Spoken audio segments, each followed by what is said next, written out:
Welcome to another Listener into Lead podcasting tip, where I'll be sharing 30 tips on how coaches can begin to nurture listeners into leads while positioning themselves as a trusted authority with their very own podcast. Want to get leads and business from your podcast? You're in the right place. Hey, this is Anne-Marie and welcome to another Listener into Lead tip. This is tip number 5. I'm still covering some of the mistakes that I made 13 years ago when I started my very first podcast. It was a co-hosted podcast, started it in 2008. Go back a couple of tips and I share a little bit more about why I started back in tip 2, I believe it is. But today I'm covering tip number 5. And that mistake is focusing on building a large audience versus a niched audience. Now, previously I've mentioned that we used to compare our podcast to mainstream radio. It really was the only thing that we can compare it to. We think audio, radio, podcast is an audio. Obviously now there's video as well and live streaming, but back then it wasn't. So we only really could compare our podcast to audio and radio. And we know that radio typically finds their monetization strategies on the back of sponsorships and advertising. And so we thought we needed to create a large audience to be able to monetize through sponsorships. And in actual fact, that was one of the reasons why we stopped our podcast, because we couldn't get sponsors and advertisers because we didn't have a large audience, and they would compare our podcast audience to mainstream radio. I know even, over the number of years that I've continued podcasting, one of the questions that I'm often asked, do you have sponsors on the show? And I would say 99.99% of the time, I say no, we don't, because I recognize the value of a highly niched audience.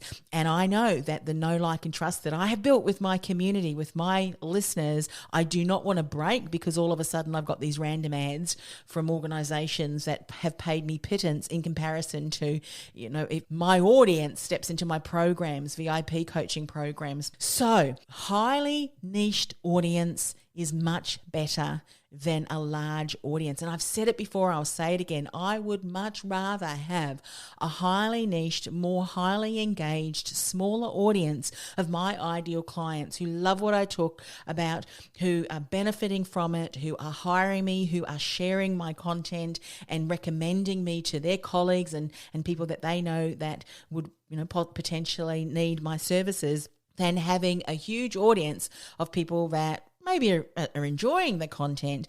However, they're not really taking action. They're not hiring me. They're not generating any leads for me or even referrals and recommendations of my ideal clients.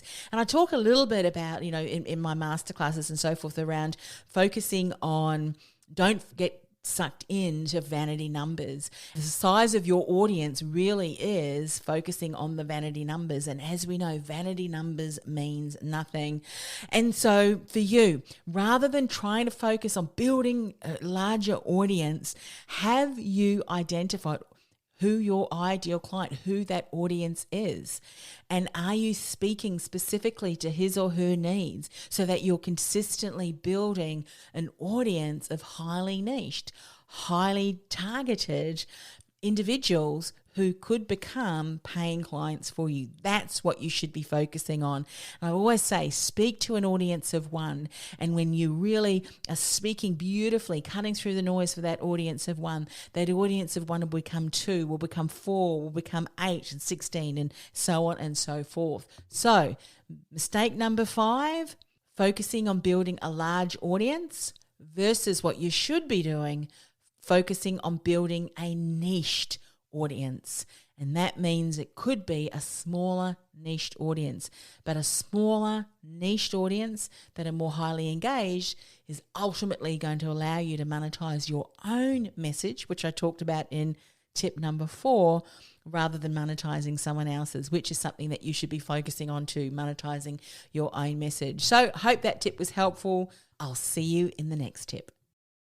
Do you feel like the world's best kept secret and thinking about starting a podcast to build your visibility and reach? Or maybe you've started a podcast but you're just not generating the results you'd hope for. Go ahead and access my profitable and purposeful podcasting masterclass, where I'll show you how, with the right strategy in place, you can begin to nurture listeners into leads from your very first episode. Go to www.podcastingwithpurpose.com/listener into lead. That's podcastingwithpurpose.com/listener into lead.